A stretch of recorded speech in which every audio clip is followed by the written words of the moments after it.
And we are back here at the GBA's, the Future of Money, Governance, and Law, with their signature event here in Washington, D.C. Our good friend Gerard Daché and his wife do a wonderful job putting this together and getting really amazing people here as well. I have with me here Advit Nath. He is the International Fund of Agriculture and Development with the United Nations. We were at the event last night, trading cards and playing around and talking about the wonderful things that you guys do and have done. And we actually were both in Paris together. So tell me a little bit, Advit, about your work with this development fund and what brought you here to DC. Well, thanks for having me, Bruce. So I work for the International Fund for Agricultural Development. What this is, it's basically an international bank and also a fund that supports smallholder farmers globally. We operate in 100 countries, and we're in that last mile. So that last mile in rural areas all over the world, we support smallholder farmers. Interesting. So first of all, it must be a lot of fun, and it must be very rewarding to help these people who are maybe underdeveloped, I would say underprivileged as well, putting their projects forward. Can you talk a little bit about that? Maybe some of the success that you guys have had? Sure. We're there to support people in the rural communities, and actually they do most of the work. And we have people on the ground in about 50 countries, and these are frontline people. So I'm in the background. I'm the finance director, so I support the machinery that supports the front line. And we're humbled to work with people who are happy people, but they have a lot of challenges. And with COVID and the climate change issues, things are much worse for farmers. Now, farmers provide 1/3 of the food supply. So probably one of your meals was by a smallholder farmer, and they've been struggling lately. So we're trying to do our best. We have some projects all over the world. We have about 300 projects. Wow. And I'll tell you a little bit more about a couple that I just came back from as well. That's awesome. I can't wait to hear about it.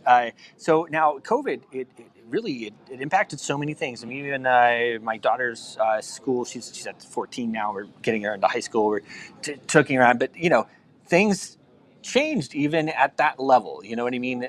So how have you seen that impact these local farmers in the rural areas? Well, it's caused a lot of difficulty for them because the farmers have assets, and those are the assets they rely on to be able to produce food and to feed the world.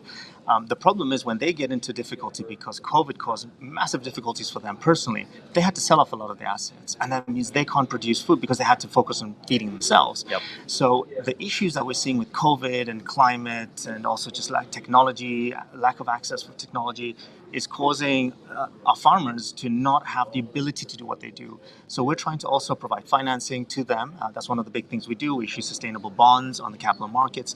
We also get a lot of funding from 180 member states. And the idea is to give funding and also loans to smallholder farmers so that way they can invest, they can do better despite the massive challenges we're seeing in the world today.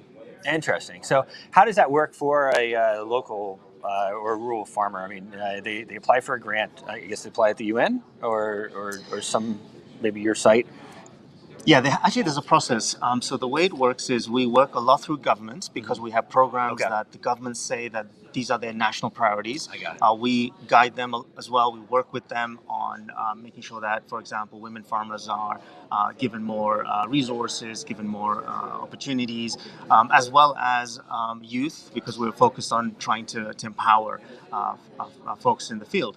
And the idea is that we work through governments, but also to get financing from the private sector, engage the private sector and other partners so that we crowd in finance. So more funding can go to farmers directly.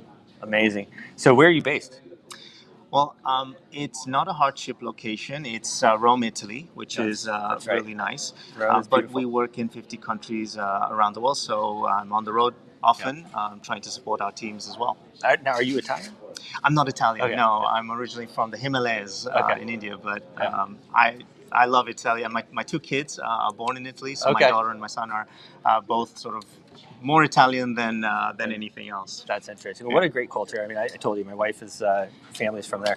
They're all citizens. They'll all accept me. They laughed at me years ago, and I'm like, yeah, you're laughing now. I should have a passport too for Italy. I think we all want to be Italian secretly, Right. And you have a direct line there, as I Yeah, do. So yeah. one day. Thank you. Well, actually, we were in during my daughter's confirmation, and they were talking about this bishop and that bishop. Oh, you Italian guys too. So there's a lot of great Italians. Rome is a wonderful place.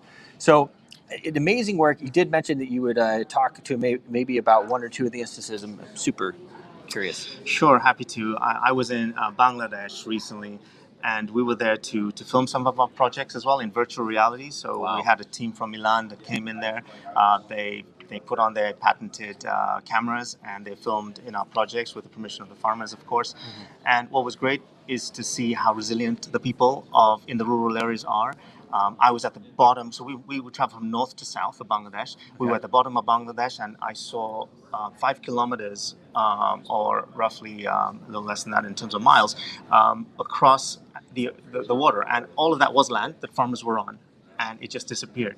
And that's what farmers had to move to other pieces of land. And we're supporting them to build, to become entrepreneurs, to support their livelihoods, to rebuild again. So there were some great projects we saw, but that's just one of about sort of 15 sites we visited in about 6 or 7 projects we have going on right now. Wow, amazing. Well, I know Bangladesh, it's one place, there's a lot of great minds. I know over the years I've worked with some Bangladesh guys and hard workers. Right, very hardworking people. Yeah. No, it's just resilience, intelligence, just brilliant people. And if you look at the country, it's a wonderful example of a country doing extremely well. Mm-hmm. And in terms of the growth rates, they've done extremely well. So I think it's the resilience of the people working together. I saw governments working with the people. It was just a quick anecdote. Is in one of the villages in the south of Bangladesh, there was a government minister that was there with us and the farmers.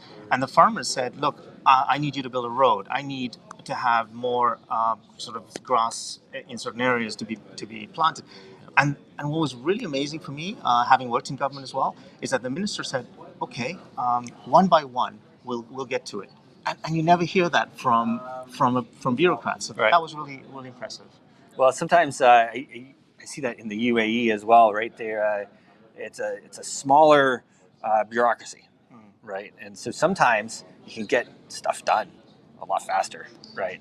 So that's pretty interesting. So I know we were just in Paris as well. Wonderful event there. That was the Paris Blockchain Week. You guys have seen a lot of the interviews that we did from there. We're now at the Government Blockchain Association. How are you seeing blockchain? I know back in the day we always used to say, blockchain was going to fix everything, But here we are a decade later, 5 years, 6 years later, and it still hasn't permeated all the levels where maybe we thought it would. What are you seeing? So I'm still very excited about blockchain technology, and I think that we've been building over the last 5 years, and I do agree with you. I think we need to have much more use cases and implementations so that we use the power of this technology, especially for social good, which is one of the things we're doing. One of the things we've just done recently is we've launched a solution. Again, this is a solution that we've worked with partners in the private sector on. It's to trace funds from donor to farmer on a blockchain, and we use many blockchains for that. As well as, so this is not just digital money, but fiat money. So money like US dollars, Kenyan shillings, actually gets traced on a blockchain. And of course, we're now using stablecoin to try and test that in Rwanda. I'll be in Rwanda in a couple of weeks. Okay. But the idea is that I would love to see blockchain technology being used a lot more for social impact. Amazing. Well, that is one of the best use cases, right? Being able to identify the source of different things, whether it's food or whether it's parts for a plane. I mean, we see what's going on with Boeing right now. Poor guys, right? I mean, I'm just like, gosh. And every time I get in a plane, too, you're flying around a lot. Do you think about it every once in a while? Yes. I'm glad the regulators are there looking at this and making sure that we're all safe when we fly. Amazing. So where do you go from here? What are your next steps? So I'm going to be heading back to Rome today, Okay. and then I'll take back a lot of the nice, interesting information, also nice, great people I met here, as well as some of the partners that we may be partnering with soon. And I'll be in Rwanda in a couple of weeks, so we'll be doing a little bit. We'll test out the concept of DAOs in a farmer environment. We'll be testing stablecoin movements from Rome to Kigali, the capital, and then into rural areas and off-ramping it in DRC, the neighboring country. So we're doing some very exciting things, and we'll be filming in virtual reality again. And then I'll look forward to doing more with you and perhaps with the GBA as well here. Well, amazing. I know I mentioned the CC Forum as well. I'm going to send you some more information about that. It's a wonderful event. It's the end of May. I don't know if it'll work out with your schedule, but if you're in Europe, we'd love for you to join. Thank you so much for coming on. If there's any last note that you'd like to put, a website, anything like that, now is a good time for it. Sure. Thanks so much, Bruce. I really appreciate this. Check out our website with Trace Technology. It's basically www.traceblockchain.io. And check out what we're doing at the United Nations using blockchain. Awesome. Advit, thanks so much. Thanks so much, Bruce. Pleasure. We'll see you soon.